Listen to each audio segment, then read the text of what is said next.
Salut, c'est Clément de Mouvement Conscient. Et là, dans cette vidéo, j'ai envie de vous montrer comment avoir un corps qui est invincible. Mais qu'est-ce que je peux bien entendre par avoir un corps invincible? Pour moi, un corps qui est invincible, c'est premièrement un corps qui est souple, qui est fort, qui est fonctionnel et qui peut surtout s'adapter à de nouvelles tâches. Parce que comme je vous ai dit, on a beau avoir un corps qui est bien beau, qui est bien fort, musclé, faire énormément de musculation, si on change la personne qui fait la musculation de son environnement traditionnel et qu'on lui donne une tâche, aussi simple soit-elle, comme une simple roulade, et ben boum, la personne ne sait plus comment réagir, parce qu'à force de faire la musculation, à force de répéter les mêmes choses, on a un corps qui est bien musclé, mais c'est des muscles qui sont totalement inutiles. C'est-à-dire que vous avez un beau corps, mais niveau fonctionnalité, niveau utilité, zéro. Donc là, le but, c'est de vous montrer comment arriver à avoir un corps qui est vraiment fonctionnel, qui est utilitaire. Et donc pour vous expliquer ça, je vais vous montrer plusieurs images, je vais vous montrer des vidéos, je vais vous parler de mon expérience, je vais vous donner des exemples concrets, et je vais aussi pas mal m'appuyer sur un grand interview qu'avait fait Ido Portal, qui est probablement donc un des meilleurs coachs en mouvement du monde. Et comme ça, vous allez vraiment pouvoir intérioriser émotionnellement les techniques desquelles je vais vous parler et de comprendre un peu le mindset qu'il y a derrière le fait d'avoir un corps qui est totalement invincible. C'est parti. Alors, le premier point, ça va être de développer sa présence. Qu'est-ce que ça veut dire? Ça veut dire que quelqu'un qui est bon, quelqu'un qui est fonctionnel avec son corps, il est présent. Il sait ce qui se passe à l'intérieur de son corps, il sait où se situe son corps dans l'espace. Et là, je vais vous donner un exemple concret. Imaginons que vous apprenez un nouveau mouvement, comme le poirier. Au début, vous ne savez pas faire le poirier, parce que vous n'avez jamais fait ce mouvement auparavant. Donc votre corps ne sait pas comment réagir. C'est une coordination qui est différente, une utilisation de votre force qui est différente, un équilibre qui est différent, etc. etc. Donc, ça va utiliser beaucoup plus de ressources mentales, cognitives, physiques, et en d'autres termes, vous allez être plus présent. Cependant, qu'est-ce qui se passe si vous vous entraînez à faire ce mouvement pendant 1 mois, 2 mois, 5 mois, 1 an, 2 ans? Au bout d'un moment, le poirier que vous n'arriviez pas à tenir pendant 1 seconde au début, maintenant vous allez tenir 30 secondes facile. Même faire des poiriers sur une main. Vous êtes tellement bon que vous pouvez faire maintenant votre poirier et mener une discussion avec quelqu'un d'autre. Et en d'autres termes, ça veut dire qu'à force d'avoir fait le même mouvement, vous n'avez plus besoin d'être aussi présent pour le faire. Parce que vous avez fait les choses tellement de fois, votre corps s'est adapté, votre esprit s'est adapté, pas besoin d'être aussi présent. Sauf que, qu'est-ce qui se passe? Dès qu'on n'est plus présent, c'est là où on ne progresse plus vraiment. Donc la première chose qui est importante de faire, la première technique, c'est de toujours rester dans une zone de travail qui vous force à rester présent. C'est très dur à rester présent s'il n'y a rien qui vous force. Par exemple, c'est très dur de faire la méditation. C'est ça, il n'y a rien qui vous force d'être présent. Et vous vous dites, ok, là je vais me poser et je vais essayer de rester présent pendant 15 minutes. C'est extrêmement dur. Par contre, si vous apprenez un nouveau mouvement, c'est pas dur, parce que pour l'apprendre, vous êtes obligé d'être présent, sinon vous n'allez pas l'apprendre. Donc, restez dans une catégorie de mouvement qui vous oblige à être présent. Parce que dès que vous allez faire des choses que vous savez déjà faire, vous allez toujours répéter les mêmes mouvements, vous allez être bon à quelque chose, vous allez pouvoir frimer en faisant votre poirier. Mais est-ce que vous êtes quelqu'un qui sait réellement bouger? Non, parce que vous allez vous enfermer dans quelque chose que vous savez déjà faire. Le but, c'est de stimuler notre corps de plein de façons différentes, de toujours rester un débutant et jamais un expert. Un débutant, il est présent. L'expert, le spécialiste, lui, il n'est plus. Ok? Donc voilà pour le premier point. Alors, le deuxième point, c'est de retirer toute isolation dans votre corps. Ça sert à rien de faire du travail d'isolation, ça sert à rien de rester toujours dans le même contexte, parce que si vous sortez de ce contexte, votre corps, lui, il ne sait plus comment réagir. Mais qu'est-ce que ça veut dire? Ça veut dire qu'un biceps, ça n'existe pas. Parce qu'un biceps, il est attaché à un tendon. Ce tendon, il est attaché à un os.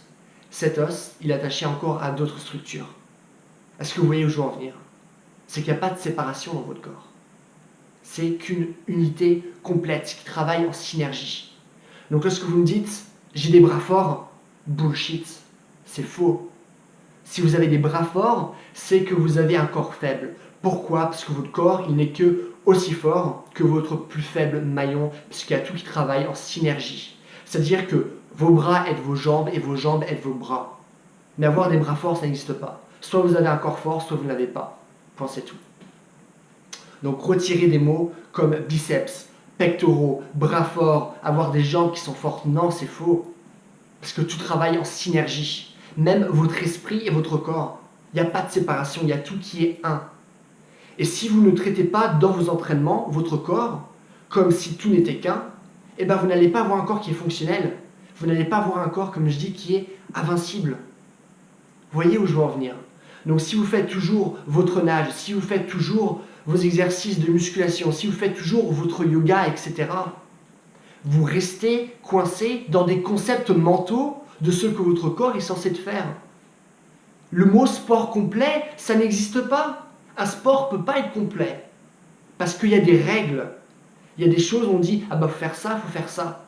Mais dès qu'on peut vous enfermer dans des mouvements, eh ben vous ne pouvez pas être complet. Parce que le mouvement, ce n'est pas quelque chose qui vous enferme. Le mouvement, c'est quelque chose qui est libre. Et si vous n'êtes pas libre dans votre mouvement, eh ben vous n'allez pas avoir une énergie qui est libre. Donc, traitez votre corps comme une unité et non en isolation. Alors, maintenant, le troisième point duquel je vais vous parler, il est ultra intéressant. C'est la différence entre le contenu et le contenant. Qu'est-ce que ça veut dire? Ça veut dire que dans mes vidéos, je vous donne du contenu par rapport au mouvement. Et chaque contenu, c'est quoi un contenu? C'est quelque chose qui est dans un contenant. Et ce qui est important, c'est de se focaliser sur le contenu et pas le contenant. Je vais vous donner une métaphore. Ce que tout le monde fait avec son corps, absolument tout le monde, c'est qu'ils prennent une orange, ils la mettent dans leur chambre et ils se disent « Waouh, elle est vachement cool cette orange. C'est tellement bien d'avoir une orange. » Ce qui se passe, c'est qu'après plusieurs semaines, eh ben, votre orange est totalement pourrie. Pourquoi? Parce que vous ne l'avez pas dépioté, vous n'avez pas mangé ce qu'il y a à l'intérieur.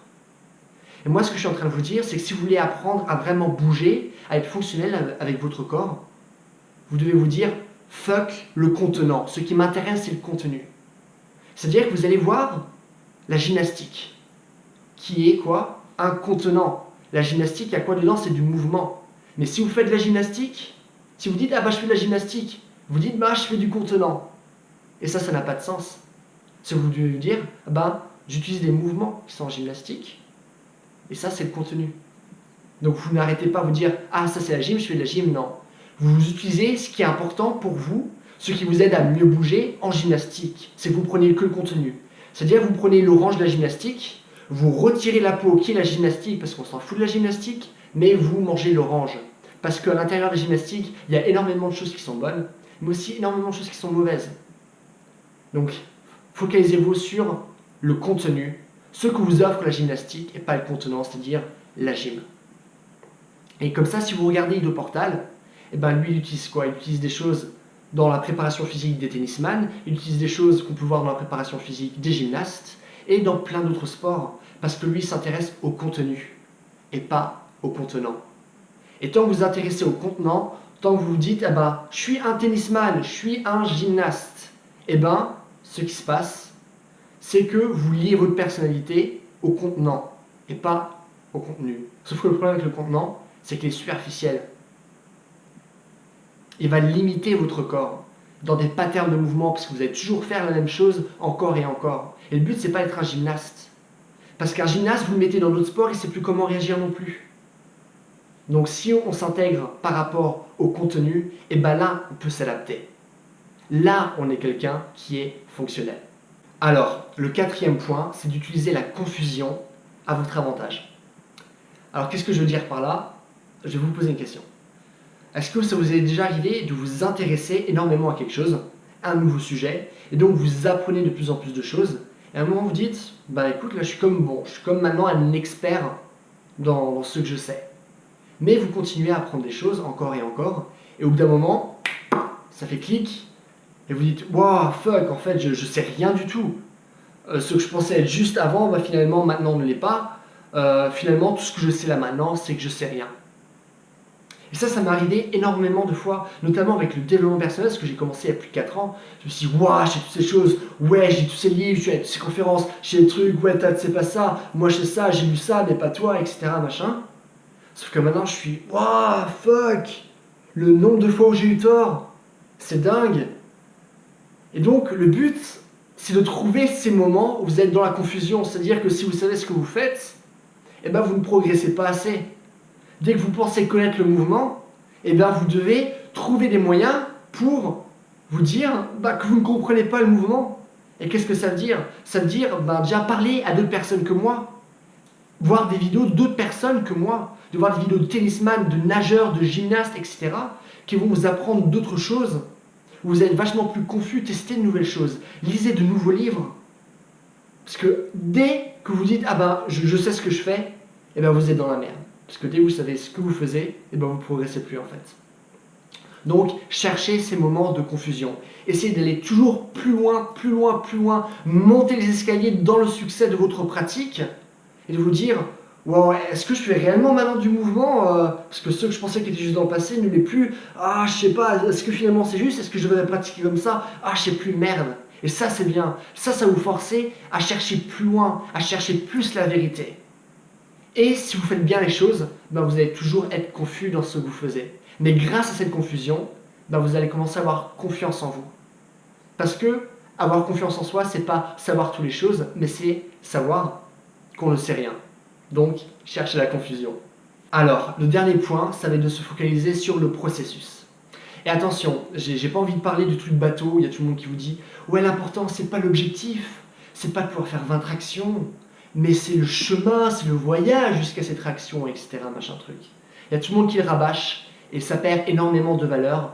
Et là, ce que j'ai pas envie, c'est de vous dire le même bullshit qu'on vous raconte tout le temps. Là, ce que j'ai envie de vous dire, c'est vraiment en allant en profondeur par rapport à ce sujet. Et être dans le processus, c'est important. Pourquoi? Parce que, premièrement, quelqu'un qui fait du mouvement, d'après ce que je vous ai dit là, maintenant, d'après ce que je vous ai dit dans toutes mes vidéos, et là j'ai comme fait, là c'est ma vidéo numéro 81 quand même. Donc d'après vous, quelqu'un qui fait du mouvement, c'est un spécialiste ou un généraliste? C'est un généraliste. Sauf que qu'est-ce qui se passe si vous passez de mouvements qui sont isolés à intégrer des mouvements et donc à improviser, devenir un généraliste? Si avant vous faisiez 20 tractions, ce qui va se passer, c'est que vu que vous étiez spécifique, vous pouviez faire 20 tractions, sauf qu'à force d'être généraliste, à force de faire plein de choses, logiquement, vous n'êtes pas super bon dans quelque chose. Donc peut-être vous faisiez 20 tractions dans le passé, mais maintenant vous n'allez que en faire 14. Donc si vous focalisez sur le résultat, croyez-moi, vous allez être super dépressif. Parce que oui, croyez-moi, vous allez passer de 20 à 14 tractions. Mais sur certaines choses, vous allez passer de peut-être 50 à 70 pompes, par exemple. Je dis n'importe quoi, c'est juste des exemples. Mais pour vous prouver que l'important, c'est de se focaliser sur votre pratique. L'important, c'est pas de faire une performance. Parce que si vous voulez faire une performance, vous vous enfermez déjà dans un processus mental qui va influencer vos actions, d'être performant. Sauf que ça aussi, si vous êtes toujours performant, vous allez vous enfermer dans des pratiques qui vont vous rendre performant. Donc le but, c'est simplement de pratiquer, de bouger. Le but, c'est pas tous les poiriers que vous allez pouvoir faire, tous les sauts périlleux que vous allez pouvoir faire. Le but, c'est simplement de jour par jour par jour, vous faites votre mouvement.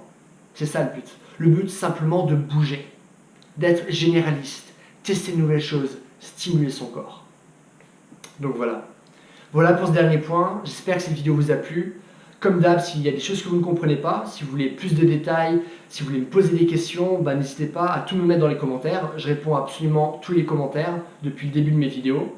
Si vous voulez des informations aussi supplémentaires, si vous voulez des prises de notes, du contenu supplémentaire, allez voir ma page Facebook. Et si vous voulez du coaching, vous pouvez aller voir sur mon site. En attendant, passez une bonne journée. Bye!